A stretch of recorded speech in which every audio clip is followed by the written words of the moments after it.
വിശ്വാസം അതല്ലേ എല്ലാം എന്നാണ് സ്വർണ്ണ കച്ചവടക്കാരൻ കല്യാണൻ രാമൻ മുതൽ പലരും നമ്മളോട് ചോദിക്കുന്നത്.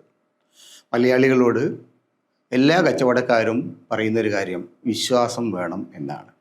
അത് സ്വർണ്ണ കച്ചവടത്തിലായാലും ശരി, തുണി കച്ചവടത്തിലായാലും ശരി, രാഷ്ട്രീയ കച്ചവടത്തിലായാലും ശരി, എല്ലാത്തിലും ബ്രാൻഡിലുള്ള വിശ്വാസം വളരെ പ്രധാനമാണ്. ബ്രാൻഡിലുള്ള വിശ്വാസം നഷ്ടപ്പെട്ട് കഴിഞ്ഞാൽ എല്ലാം കൂപ്പുകുത്തും. എല്ലാ പരിപാടികളും ആപത്തിലാവും, വെള്ളത്തിലാവും, മുടക്കിയ പണം കുഴപ്പത്തിലാവും. ഇത് ബിസിനസ്സിലായാലും ശരി, രാഷ്ട്രീയത്തിലായാലും ഒരു വസ്തുതയാണ് എന്ന് നമുക്കൊക്കെ അറിയാം. ഇപ്പോൾ ഏപ്രിൽ 9 വരെ ഈ വിശ്വാസത്തിൽ പിടിച്ചു തൂങ്ങിക്കൊണ്ടാണ് നമ്മുടെ രാഷ്ട്രീയ കക്ഷികൾ മുന്നേറിയത്. കേരളം ഭരിക്കാൻ ഞങ്ങളല്ലാതെ ആര് എന്നാണ് LDF ചോദിച്ചത്. അതായത് LDF എന്ന് പറയുന്ന ബ്രാൻഡിനെ സംബന്ധിച്ചുള്ള ആ ബ്രാൻഡ് കേരളത്തിൽ വമ്പിച്ച വിജയകരമായിട്ടുള്ള വിൽപ്പന നടത്താൻ കഴിയുന്ന ഒന്നാണെന്നുള്ളൊരു ധാരണയോടുകൂടിയാണ് LDF നേതാക്കൾ പ്രചാരണ രംഗത്തിറങ്ങിയത്.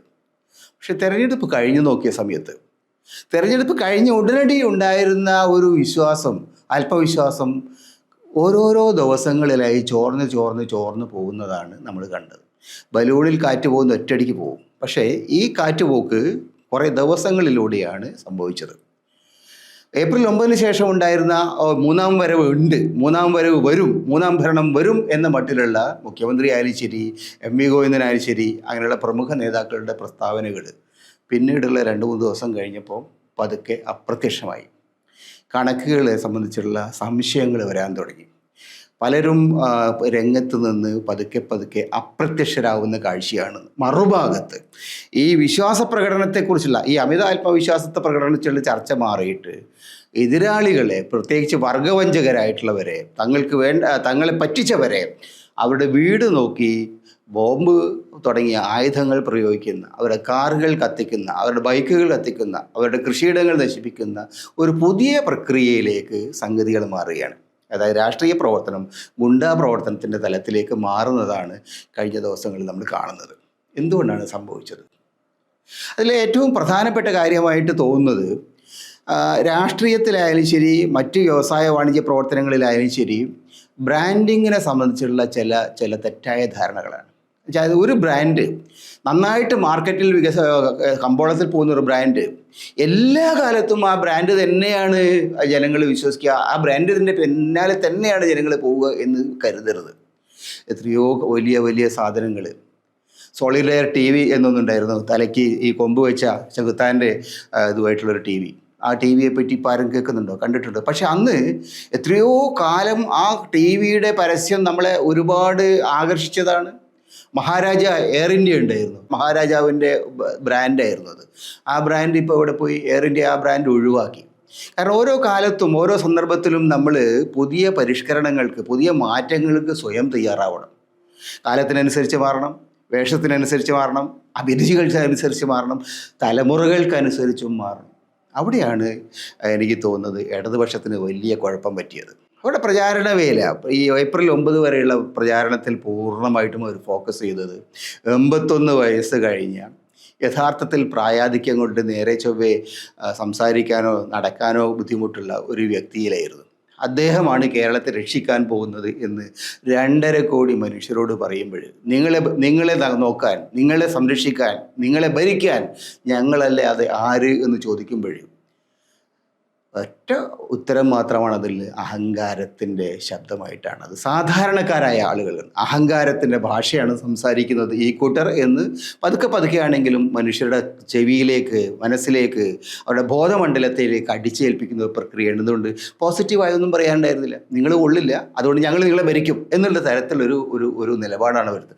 മറുഭാഗത്ത് UDFൻ്റെ ക്യാമ്പയിനിൽ സ്വർണം കട്ടുമുടിച്ചില്ലേ, മലയാളികളെ മയക്കുമരുന്നിന് വിധേയരാക്കിയില്ലേ, കേരളത്തെ കടക്കണിയിൽ മുക്കിയില്ലേ എന്ന തരത്തിലുള്ള വളരെ കൃത്യമായിട്ടുള്ള സൂചനകളുള്ള, സമൂഹം എത്തിപ്പെട്ടിരിക്കുന്ന ആപത്തിനെക്കുറിച്ചുള്ള വളരെ കൃത്യമായി സൂചിപ്പിക്കുന്ന ഒരു പ്രചാരണ വേലയിലേക്കാണ് UDF പോയത്.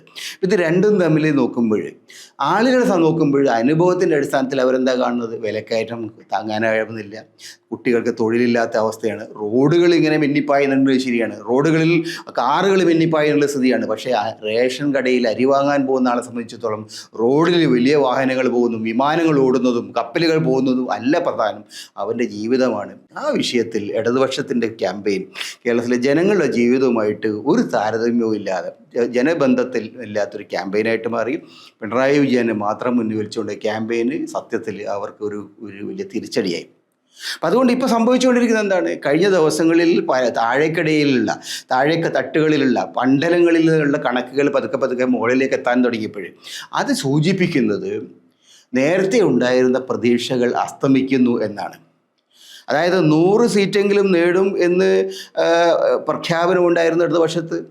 ഭൂരിപക്ഷം 100-ൽ കൂടുതൽ കഴിഞ്ഞ തവണത്തേക്കാൾ സീറ്റുകൾ വാങ്ങി ഞങ്ങൾ 3-ാം തവണ ഭരിക്കുമെന്ന പ്രഖ്യാപനം ഉണ്ടായിരുന്നു. ഇപ്പം അതിനെക്കുറിച്ച് ഒന്നും പറയുന്നില്ല. മാത്രമല്ല, മന്ത്രിമാരിൽ പലരും ഇത്തവണ പൊട്ടും. പിണറായി സർക്കാരിൽ 20 മന്ത്രിമാരിൽ പകുതിയോളം പേർ പൊട്ടും എന്ന വളരെ കൃത്യമായിട്ടുള്ള ഒരു സന്ദേശമാണ് അടിയിൽ നിന്ന് വരുന്നത്. എറണാകുളം ജില്ലാ കമ്മിറ്റി ജില്ലാ സെക്രട്ടേറിയറ്റ് ഒരു വിലയിരുത്തലായിട്ട് വന്നിരിക്കുന്ന ഒരു വാർത്ത, കളമശ്ശേരിയിൽ പി രാജീവ് മന്ത്രിസഭയിലെ പ്രധാനപ്പെട്ട ആളാണ്, വ്യവസായ മന്ത്രിയാണ്, ലക്ഷം പേർക്ക് വ്യവസായ സ്ഥാപനങ്ങൾ ഉണ്ടാക്കി തൊഴിൽ കൊടുത്തു എന്ന് അവകാശപ്പെട്ട ആളാണ്. അദ്ദേഹം പറഞ്ഞ തൊഴിൽശാലകളൊന്നും ഈ നാട്ടിൽ എവിടെയും കണ്ടിട്ടില്ല. ലക്ഷക്കണക്കിന് പുതിയ തൊഴിൽ സ്ഥാപനങ്ങൾ ഉണ്ടായി എന്ന് അദ്ദേഹം അവകാശപ്പെട്ടു. അങ്ങനെയാണെങ്കിൽ കോടിക്കണക്കിന് വോട്ടുകൾ കിട്ടേണ്ടതാണ്. പക്ഷേ കളമശ്ശേരിയിൽ പൊട്ടും എന്നാണ് ഇപ്പോൾ അവസാനമായിട്ടുള്ള വിലയിരുത്തൽ എന്ന് കേൾക്കുന്നു. അതേപോലെ തന്നെ മറ്റൊരു വിലയിരുത്തൽ വരുന്നത് വി അബ്ദുറഹിമാൻ എന്ന് പറയുന്ന അവരുടെ സ്പോർട്സിൻ്റെ മന്ത്രി മെസ്സിയെ കൊണ്ടുവരും എന്ന് പറഞ്ഞ മഹാനാണ്. മെസ്സി പോയിട്ട് മെസ്സിയുടെ പൊടി പോലും ഈ നാട്ടിലേക്ക് വന്നില്ല. മെസ്സി പറ്റിച്ചു എന്നാണ് അദ്ദേഹം ഇപ്പോൾ അവസാനം പറഞ്ഞത്. മെസ്സിയുടെ ആരാധകരായ തിരൂർക്കാർ എങ്ങനെയാണ് ഇതുവരെ വോട്ട് ചെയ്യുക? മെസ്സി പറ്റിച്ചു എന്ന് പറയുന്ന ആൾ മെസ്സിയുമായിട്ട് അദ്ദേഹം നേരിട്ട് കണ്ടിട്ട് പോലുമില്ല. മെസ്സി വരും എന്ന് വെറുതെ വാചകടിച്ചതാണ്. അപ്പോൾ അങ്ങനെയുള്ള ആൾ മെസ്സി പറ്റിച്ചു എന്ന് പറയുമ്പോൾ മെസ്സിയെ ആരാധിക്കുന്ന ആളുകൾ അദ്ദേഹത്തിന് എങ്ങനെ വോട്ട് ചെയ്യും? അപ്പോൾ തിരൂര് സംഭവിച്ചുകൊണ്ടിരിക്കുന്നത് അദ്ദേഹം പരാജയപ്പെടാനാണിട എന്ന് തിരൂരിൽ നിന്നും വാർത്തകൾ വരുന്നു. അത് CPM-ൻ്റെ വിലയിരുത്തലായിട്ടാണ്, ഇടതുപക്ഷത്തിൻ്റെ വിലയിരുത്തലായിട്ടാണ് വരുന്നത്. അതുകൊണ്ടാണ് താനൂരിൽ നിന്ന് ജയിച്ച അദ്ദേഹം തിരൂരിലേക്ക് മാറിയ തവണ. താനൂരിൽ നിന്നാൽ പൊട്ടും എന്ന് വളരെ വ്യക്തമായിട്ടുണ്ടായിരുന്നു. കാരണം അവരൊരു തോണി അപകടത്തിൽ ഏതാണ്ട് 30-30ഓളം ആളുകൾ മരിച്ച തോണി അപകടത്തിൽ അബ്ദുറഹ്മാൻ ഒരു കണ്ണടച്ച് കളഞ്ഞു. അതിൻ്റെ അപകടത്തിന് ഉത്തരവാദിയായ ആളെ രക്ഷിക്കാൻ ശ്രമിച്ചു എന്ന ആരോപണമുള്ളതുകൊണ്ട് അവിടെ നിന്ന് മുങ്ങി തിരൂരിൽ പോയി. തിരൂരിൽ മെസ്സി അപകടത്തിൽ അദ്ദേഹം പൊട്ടുകയാണ് എന്നാണ് നമുക്ക് മനസ്സിലാക്കാൻ കഴിയുന്നത്. അതേമാതിരി ആറന്മുളയിൽ വീണ ജോർജിൻ്റെ പല ആരോഗ്യ പ്രവർത്തനം യഥാർത്ഥത്തിൽ വീണ ജോർജിൻ്റെയും മാത്രമല്ല LDF-ൻ്റെയും ആരോഗ്യം തകർത്ത മട്ടിലാണ് നമുക്ക് കാണാൻ കഴിയുന്നത്. ഇതേമാതിരി തിരുവനന്തപുരം വടക്കോട്ടുള്ള മിക്കവാറും പല മണ്ഡലങ്ങളിലും നേരത്തെ ഉണ്ടായിരുന്ന തരത്തിലുള്ള ഒരു ആത്മവിശ്വാസം ഇന്ന് ഇടതുപക്ഷത്തിലില്ല. അവർ വലിയ തോതിൽ വിറയ്ക്കുകയാണ്, വലിയ തോതിൽ പരാജയത്തെ അഭിമുഖീകരിക്കുകയാണ് എന്നാണ് ഇടതുപക്ഷത്തിൻ്റെ ഭാഗമായിട്ടുള്ള വാർത്തകളിൽ നിന്ന്, ഇടതുപക്ഷത്തിൻ്റെ ഭാഗമായിട്ടുള്ള വിലയിരുത്തലുകൾ എന്ന മട്ടിൽ പുറത്തു വരുന്ന വാർത്തകളിൽ നമുക്ക് കാണാൻ കഴിയുന്നത്. ഇത് വസ്തുതകൾ എത്രയുണ്ട് എന്ന് നമുക്കറിയില്ലെങ്കിൽ പോലും ഈ തരത്തിലുള്ള ഒരു അനാലിസിസ്, ഈ തരത്തിലുള്ള പുതിയ ഒരു ചിന്ത ഇടതുപക്ഷ ഭാഗത്ത് വരുന്നു എന്നുള്ളത് വളരെ കൃത്യമായിട്ടൊരു സൂചനയാണ്.